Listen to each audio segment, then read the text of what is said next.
So tonight I was going to share with us a few ideas. One is the power of our mantras received through our lineage, and a little bit of my personal story along with that to show how I connect to it in a very real way. Also just a meditation on receiving the Lord's energy in our lives in many forms. God's energy comes in many forms.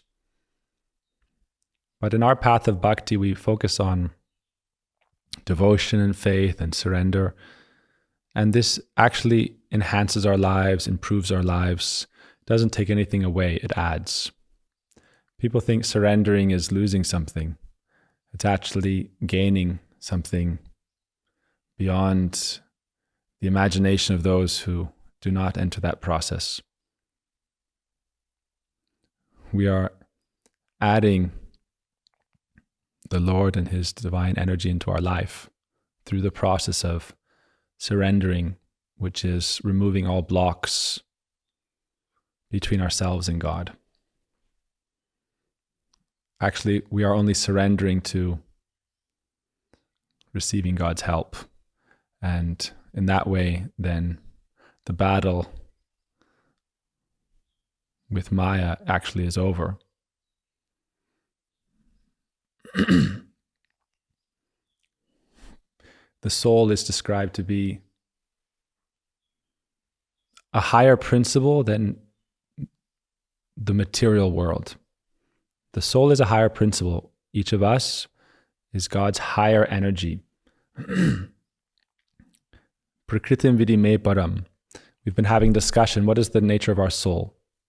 Are we God? Or what are we? Yes, who am I? People want to know who they are personally, but first we should know broadly, what does it mean to be a spirit soul? And people are either identifying with the God principle as part and parcel of God. This is an aspect of reality, but it's not the complete understanding of reality. There are two halves of the supreme whole, that is Shakti and Shaktiman, energy and energetic. And that exists on the material plane and also the spiritual plane. Those are the two sides, energy and energetic. And energy and energetic also has consciousness. So there's the consciousness of the energy and the consciousness of the energetic. I'm going to break this down for a little bit. All right? What is the nature of our soul? We have consciousness, therefore we are aware. And we mentioned the philosopher René Descartes, who said, cogito ergo sum, I think, therefore I am. So that is called chitta, consciousness. But there is two categories of consciousness. There's God consciousness and there's the individual soul consciousness. So what is the category of our individual soul consciousness? To understand that, we also have to understand the nature of energy and the energetic. Soul is not the energetic or God. Soul is the energy of God.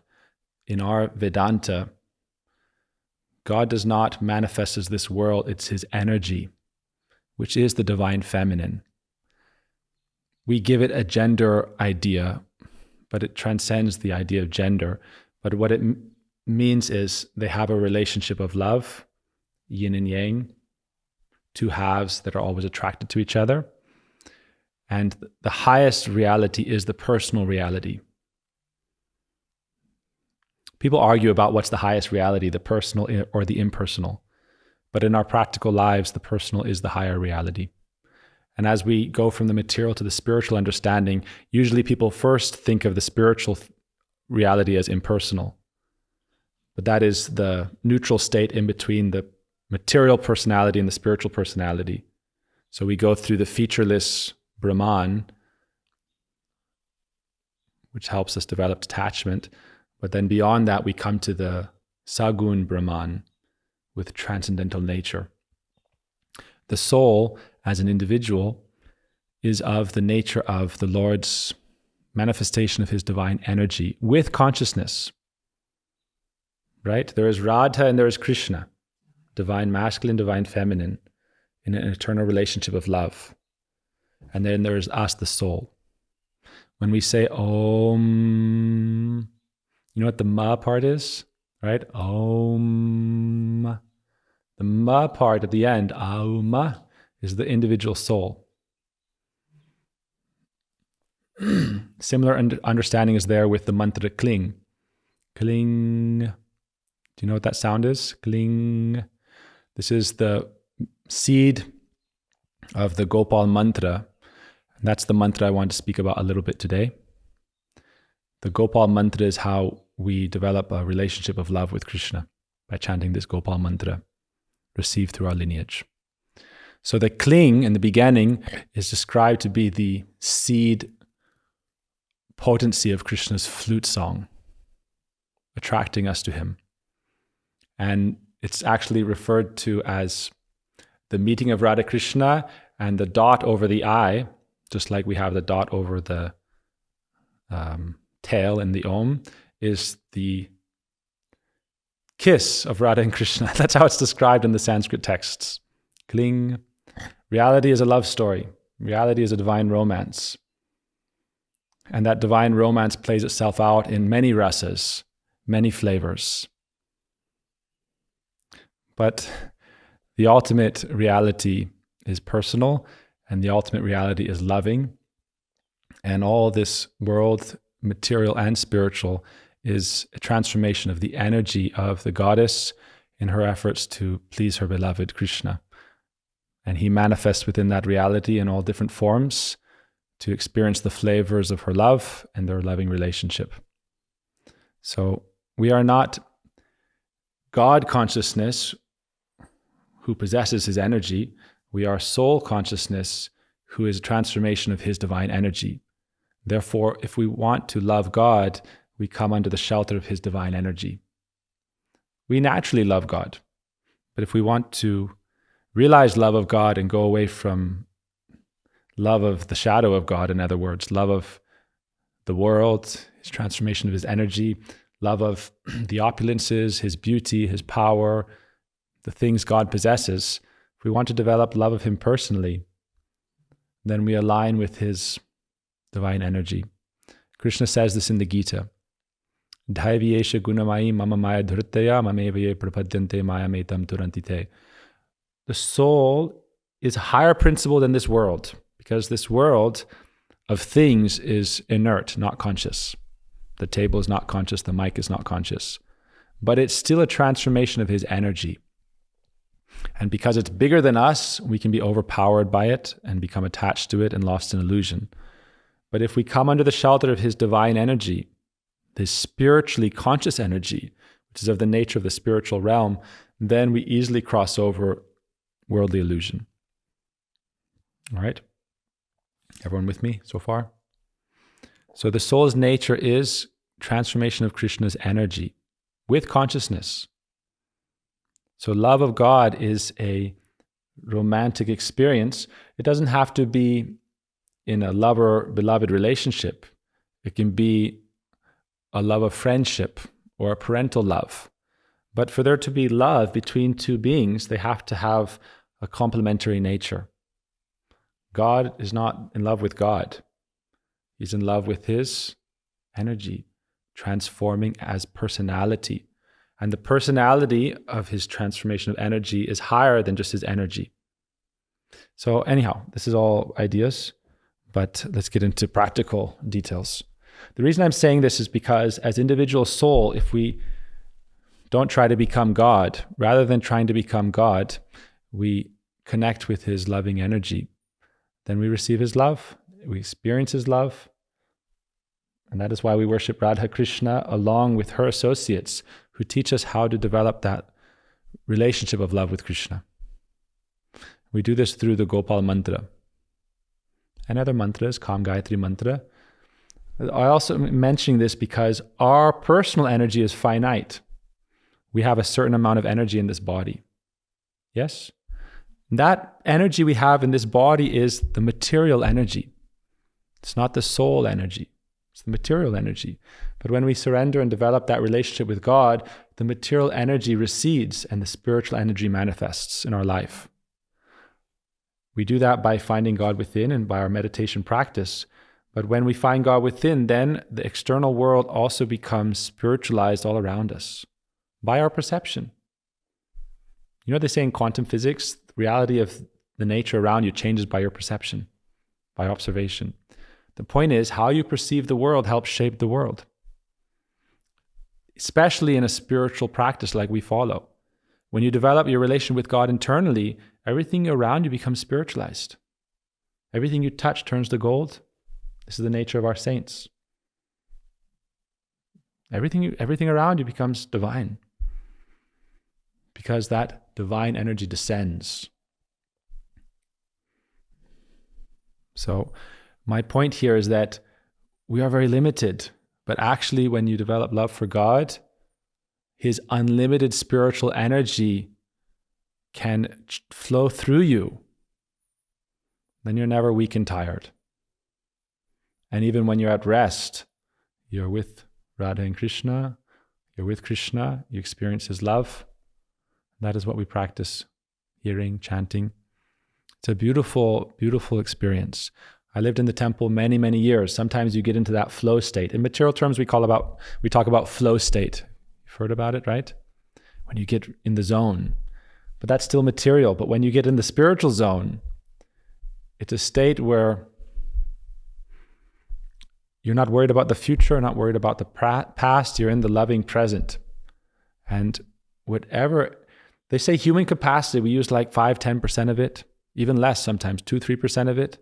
We don't understand how much capacity we actually have. People who are in love, they can do feats that other people could not even dream of. People who are truly inspired through love. So when you realize that connection with God, with Krishna within, by connecting to His divine energy, which is the divine feminine, it manifests in different forms according to your nature. It's not about becoming a gopi, right? It's more about connecting to His divine energy as a vessel of His love to please Him, which is the nature of a lover and beloved relationship, right? If we want to please God, then Srimati Radhika gives us all the energy with which we can express our love through service. And at that point, it doesn't become about doing service or not doing service. With whatever energy we have, we do service, and with whatever we don't have, we love, we rest, both. So this is an important meditation. We channel that energy by our process of bhakti and by our meditation, chanting the Nam, the japa. There's a beautiful verse, Atha Shri Krishna Namadi Na Bhaved Grayam Indriya Sevan Mukha Jivado Swayam Eva Spuratyada. The material senses are inert. And the mind, our gurus say, is like a proxy of the soul, through which the inert body and senses become animated. All right? But that's limited. But when we have an inclination to please God, to serve God, to be with God, to surrender to God, then the transcendental energy descends into our life. Everything becomes spiritualized and full of grace. And at that time, everything leads us to Krishna. And as you offer your senses and your body, right? At that point, the body is a temple. The home is a temple. Everything becomes auspicious in our life. Therefore, our saint, Bhaktivinoda Thakur said, as soon as I offered my heart to Krishna and surrendered to Krishna, I saw auspiciousness in all directions. Right? The environment becomes auspicious, spiritualized. Even hardships become further impetus in our growth. I remember when I was just a little boy, I was very fortunate to receive the mantra. Mantras is how we really become, don't think of spiritual life as like there's a starting point, and okay, I got a mantra and then I began. We're not trying to separate one from the other, right? It's all part of our journey. Everything is leading up to that final union, right? So it's not that, okay, I have to do this and then I start the journey. But there's still a magical power to the mantras when we are connected in line with the desire. Our Guru in India would say faith is actually initiation. And yearning and desire for that love is the process. But the mantra is like the key to ignite your spiritual life. The mantra is the key to ignite your spiritual life. And that's why we see throughout history how people who receive these mantras and their lives were transformed. So I want to mention a story of Lord Ram and how he told the sages in the forest to meet him as Krishna. And also want to meditate a bit on how I got my mantra from Srila Gurudev. When I was 9, I got the Harinam mantra, Mahamantra. And when I was 10, I got the full Diksha mantras and the Gopal mantra, which is included. And growing up, I chanted the Maha mantra, but like a religious custom. You know, like we do, you grow up in a religion, and so you follow their customs that your parents teach you. But when I met Srila Gurudev, within even a couple years, my life completely changed. It's not like, you're going in the same direction, because I said it's not like a start and stop process, spiritual life. Oh, one day you just start. It's never like that. The soul is on its journey, and you can never... They give an example of a caterpillar. It's an interesting example. Right? Like for you, it wasn't that your journey begins coming here. Your journey has been going on for who knows. Right? They say a caterpillar does not take its back half off of the back leaf until its front half is firmly on the front leaf, the next leaf. So spiritual life is a bit like that. Right? But when Gurudev gave the mantras, very quickly, your internal state and your external reality begins to transform. That's what I experienced, at least. It went from a tradition and a custom, which was very beautiful, beautiful culture, beautiful tradition, beautiful customs, to something very magical. I remember our Gurudev would come in every year to our little town, and each time he would be coming, I don't know how, to be honest, I don't know how I would understand this. But as he would come up the drive, we would all be waiting for him doing kirtan, and I would see him get out of the car, and I would think, oh, here is Srimati Radhika's maidservant. And I would see him like that. He had this form, right? The soul has, this form is a beautiful form. Everyone has beautiful form. And we offer this form in love, in service. And there's also a transcendental form, which is the highest expression of the spirit and of our nature, right? That is the spiritual form. This is there in all religions. Christians think that we have the same form in heaven. Our gurus would say, no, we have a perfected, spiritualized form that we are to realize. But this form, as a devotee, is also very good, no problem. Gurudev would have this form. Honestly, I don't know how it would be like that, but I would see Gurudev, and in my heart I would know, oh, here is Krishna's own beloved, Saki. I knew this. And this is not just speculation or because I heard it. It was understood. Later on, in later years in India, in our Gurudev's temple, one day a priest came from Sevakunj. Sevakunj is a very sacred place in Vrindavan where Radha Krishna every evening do their rasa dance. That's the place where they do their rasa dance in the spiritual plane. And that also manifests in a mystical way in this world of Vrindavan, right? In that same place. Therefore, people who go there without the proper qualifications are said to go mad. If you sneak in and you stay at night, it's happened. People sneak in because it's a walled off garden. It's like our spiritual Garden of Eden in Vrindavan. There's a walled off garden in Vrindavan. It's very simple, just simple forest of, kunja trees hovered over and protecting. You've heard of Seva Kunj. So every evening, the transcendental rasa dance of Krishna descends there in a mystical plane. And if you stay at night there, many people go mad if they're not qualified for it.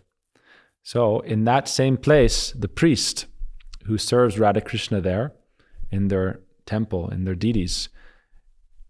One evening from his home, right by the edge of that place, Radharani, the divine goddess, awoke him and said, please, get up. And he said, oh, he had darshan. He saw his Swamini, our mistress, the empress of Vrindavan. And she said, please take my garland and my remnant tambul, betel nut, and tulsi to my Saki. My Saki means feminine friend of Srimati Radha. It means her gopi friend. Take it to my gopi friend. And he said, who? Your gopis are in your spiritual world. He said, no, my gopis are also in this world, but they've taken on different form. He said, my Saki friend is Srila Narayan Maharaj, and he is living in this temple nearby, Gopinath Bhavan. There's a temple on the bank of the Jamuna River. So Radharani directly came in a vision 2-3 times. He thought, okay, is it a dream? Fell asleep. Again, she woke him up. Please, go. Take my garland and my betel nut and my other prasadi items to him. But she mentioned my Saki, to my Saki. And so in the morning time, he went to the temple, only a few kilometers away, and said, please, Srimati Radhika requested these items to be given to her Saki. Srimati. And he said, people said, your Saki? She said, oh, Srila Narayan Maharaj. Right? What a state. One time see Gurudev smiling. One time, I believe it was 96 in New York when Gurudev came. He said he met with some disciples of Swami Prabhupada on the other side. And he was meeting with these older disciples. And he said, your Swami Prabhupada hid his inner state from you. And you saw him as an old gentleman. But actually, I know who he is. And I also will not trick you. I will tell you directly.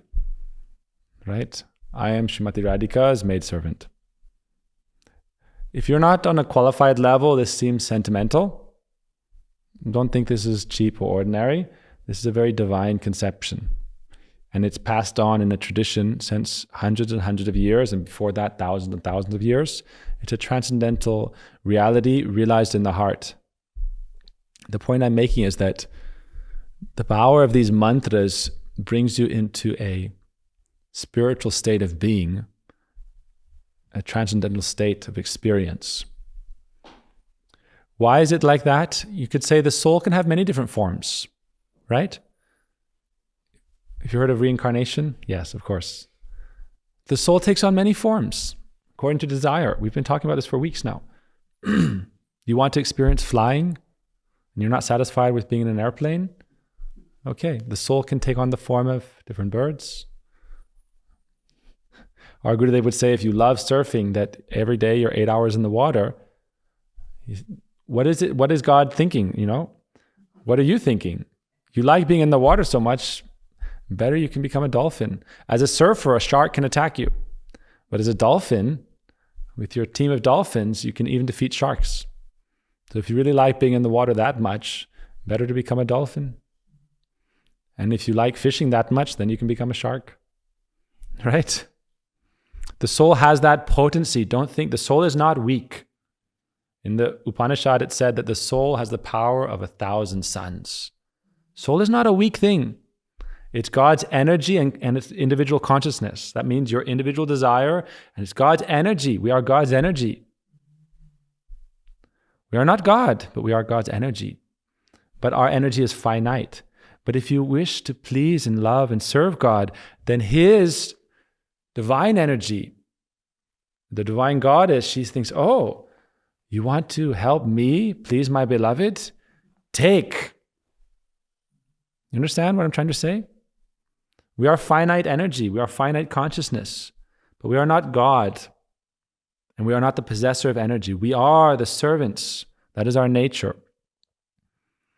And if we develop the desire, rather than trying to exploit this world for our own enjoyment, imitating God, when we align with the idea that, oh, why don't I try serving and pleasing God? And you open yourself up to that idea, and you transcend the idea of the distant servitor-master relationship. We've been talking about Christianity and Vaishnavism. Christianity has a relationship of servitor and master. God the Father, and I am small, the servant. That is an entry level. It's very high level. But in Vaishnavism, even Christ mentioned a higher thing. And there are some traditions within that where they say, I'm the bride of Christ, right? There's some traditions there.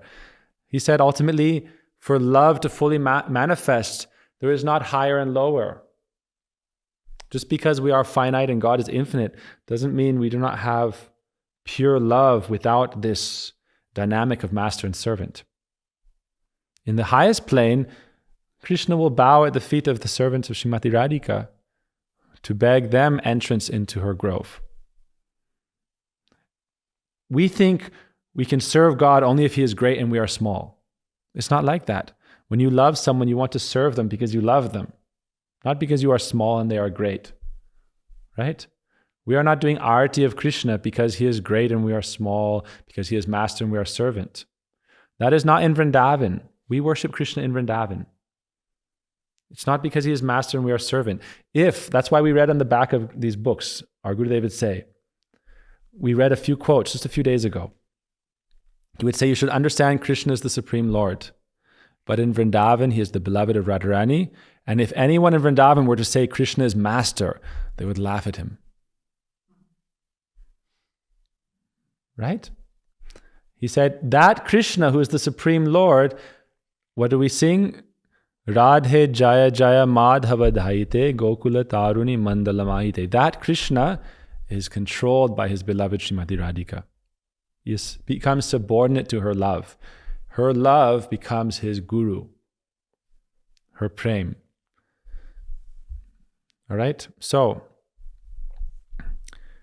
for those who desire this kind of relationship of love in Vrindavan, who pray for that love of Krishna, it's not that we are not the servant of God, but understand that a much higher service to God is a relationship of love, even beyond the reverential relationship.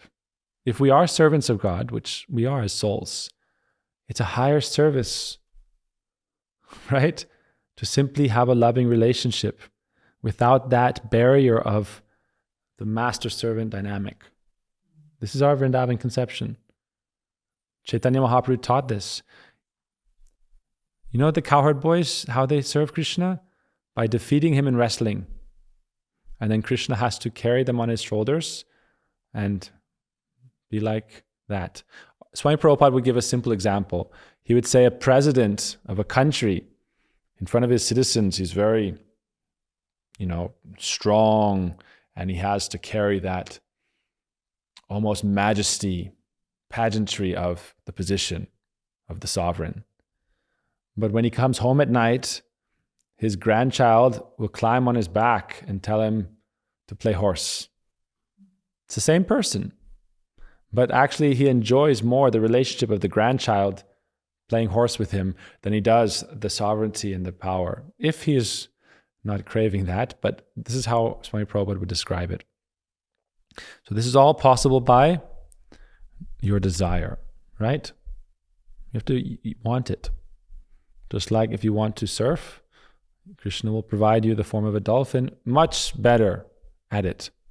A whale. If you want to eat raw meat, He'll give you the form of a tiger. The soul comes into these different forms because it is power. You are the power. Right? And it's God who is the ultimate source, or the ultimate, what you would call the proprietor of all power, right? That is the absolute truth, God, in the personal feature. For those who are interested in the personal feature, then He is the source of all power in the impersonal feature. But the highest is the personal feature, and He is the possessor of it. But you, as soul, can experience the reality you choose. It can take time. Every day I'm going to practice surfing. Every day, all day.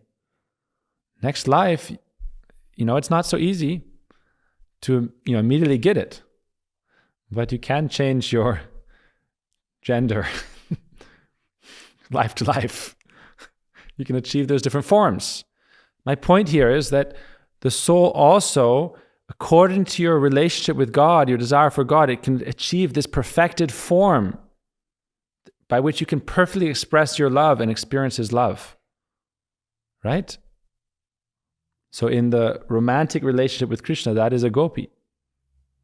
And without taking shelter of Krishna's gopis, chief amongst whom is Srimati Radhika, then entering the land of Vrindavan is very difficult. Because in the land of Vrindavan, everything is to fulfill Krishna's desire for that beautiful love with his associates. All of that is possible by this Gopal mantra, Kam Gayatri mantra. Specifically, Kam Gayatri, specifically very powerful. Why? Kama Devaya means Krishna satisfies all your desires. So it's very powerful. But you have to think, what do I want? Our Gurudev would say, be very careful. What do you want? You chant this mantra, it all comes to your fingertips. It all can come to your fingertips. So, I've seen this. Now I've been chanting for 26 years? Gopal mantra, Kam Gayatri mantra, Gaur mantra, Guru mantra. And since I was 3 years old chanting Maha mantra, but especially from Gurudev's mercy, by the power of this, then it develops spiritual metamorphosis, transformation. We talk about the caterpillar becoming a butterfly. It seems like a complete change occurs, but actually it's a very gradual change. That's why spiritual life is a gradual process. Change doesn't happen overnight. But it does happen. It takes patience, it takes earnestness. I lived for 15 years in India, and you can see yourself go through all the stages. It helps, you read about these stages, but when you experience them in your own life, then it's no longer a belief system, it's a reality system, right? You can read about it and you think, okay, this is interesting, is it true or not? Okay, I read this here, I read this here, and then I read this here, right? That's called the belief system, right? It's like reading a science book. Interesting ideas. But when you do the experiment, it becomes a reality system, not a belief system. You experience that reality. That is called pratyaksha, your own experiential verification. And that comes through the process of bhakti yoga. Our Prabhupada would say you have to ultimately try to outweigh material life with spiritual life. This is the process, right? How much focus on material life? How much focus on spiritual life? 51% spiritual life, 49%. When the balance starts shifting, right? Then growth starts developing more quickly. But ultimately, even that you shouldn't be concerned about so much. For a devotee, everything is auspicious. For a devotee, family, children. For a devotee, whatever your path, everything becomes auspicious because it's not limited by your capacity.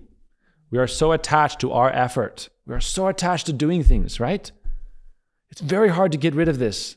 I am the doer. Even in my spiritual practice, I am the doer, right? We all have our different spiritual practices, and we are the doers. But surrender, like Draupadi, she gave up her hands and said, Krishna, I surrender to you. Then spiritual life becomes rapid progress. Because then we accept his doing. We accept her doing. I'll give you an example, right? How fast can you run? How fast can you run? 10 miles an hour, 12 miles an hour, 14 miles an hour, 18 miles an hour. I don't know about Vrindavan, he's fast. What was the fastest you ever ran? Ultimate Frisbee champion. Tirtha, you're pretty fast probably too. I'm not very fast. Maybe, I remember once my dad timed how fast I could run. He went in his truck and I ran alongside it and we saw how fast. I probably got up to like 15, 16 miles per hour. Max. Slow white boy. My mom would do that so she could get rid of me. Oh, come on. How long will it take you to run there and back? That's brutal. Right? Okay. So, that's our energy, our capacity. Our Guru would say, if you're connected to a train engine and you're in the carriage, how fast can you go? But as long as we're attached to our doing of things, our speed is limited. Our progress is limited. But when we surrender to God's energy, we are swept into the channel of His grace. Then we're not chanting as the doer. We talked about this with Hanuman. Hanuman is not chanting Ram as the doer. It is just the state of his being. His love of God is the natural state of his being. And that divine energy channels in his life. So therefore Hanuman can jump over the ocean. Hanuman can burn down Lanka. Hanuman can save Sita. Hanuman can do anything. Right? That's what Christ was talking about. He said that Holy Spirit, when it enters you, you can do works that are much greater than your individual capacity. And you understand it is not me. It's simply my service. So, ultimately, we should know what we want. Our Gurudev would say again and again, know what you want. What do you want? Our parents want to give, right? You have to write your letter to Santa Claus, right? What do you want? If you don't know what you want, what are you going to get? A little bit of this, a little bit of that, a little bit of this, confusion. So the tradition is there to give you alternatives, to give you options. What do you want? But our Guru would say, for those who want a loving relationship with Krishna, even if they don't know the name Krishna, for those people who are praying, I love God, and it's not like a master-servant relationship. I love God in a personal friendship. All right. He approaches and reciprocates. I love God as a beloved. Okay, he'll reciprocate. Krishna in Vrindavan is friend, beloved, child, innocent. So for those who desire that, then Krishna will arrange, they'll come into that path that will facilitate that need. Especially in this age, it is present through the path of Lord Chaitanya. So when Ram was in the forest in exile, he met sages. There were 10,000 sages in the forest, and they're meditating on God with the desire to realize God as the beloved. See? And Ram approached them, and they prayed to Ram to accept him as his beloved. He said, this is the work of Krishna. And if you desire that, then you can be born as gopis. You see? They had that prayer, they had that desire. So they did austerities in the forest, and they chanted Gopal mantra. Right? Kling. The sound of Krishna's flute had attracted their hearts. They had prayed for that, they were yearning for that. So the Lord appeared as Ram, taught them what we call the maryada of spiritual life, the etiquette of spiritual life. All right? But he said, if you want to advance further in that personal loving relationship, our Guru would say that with Ram, your relationship remains on some level as servant and master. With Vishnu, servant and master. Right? Most religions teach a servant-master relationship with God, or an impersonal aspect of God where you're in the state of grace but separate from God. They don't teach divine union. If God is impersonal, what is the point of union? You're also impersonal, then what is the point?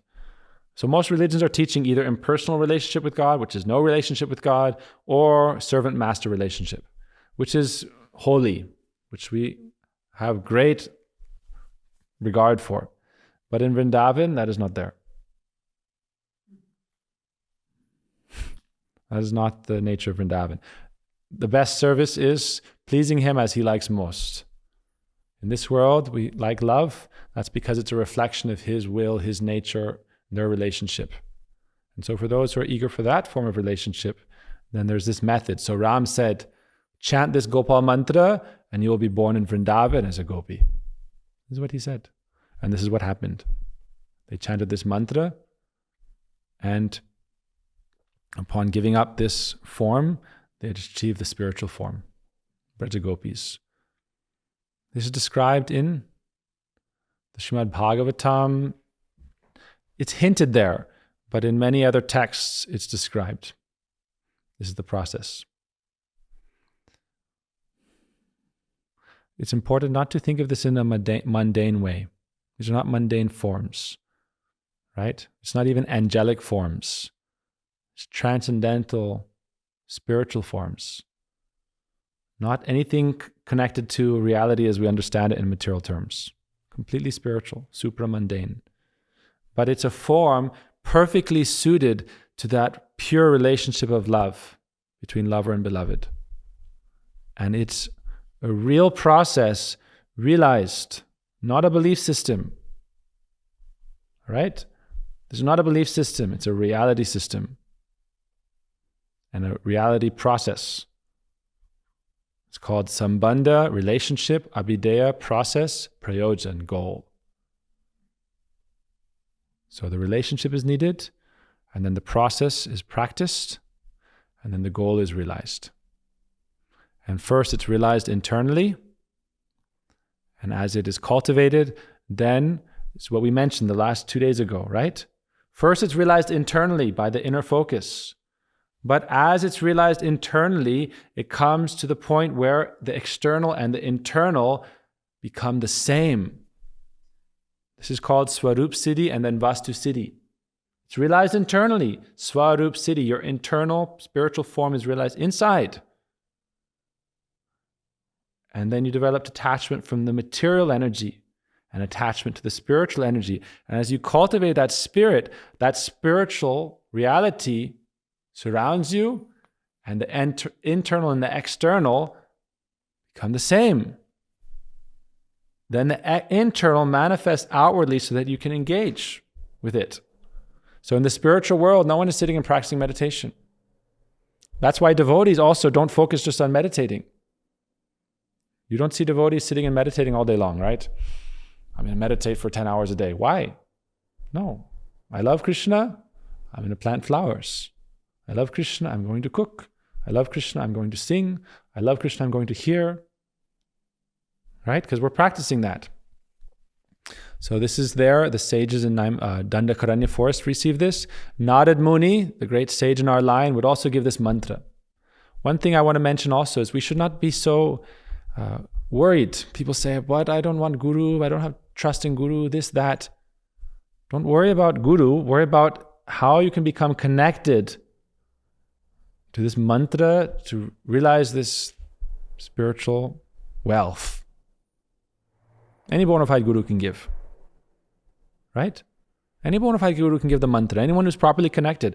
If you go to a post office, anyone who is a proper postman can stamp the letter and pass it on.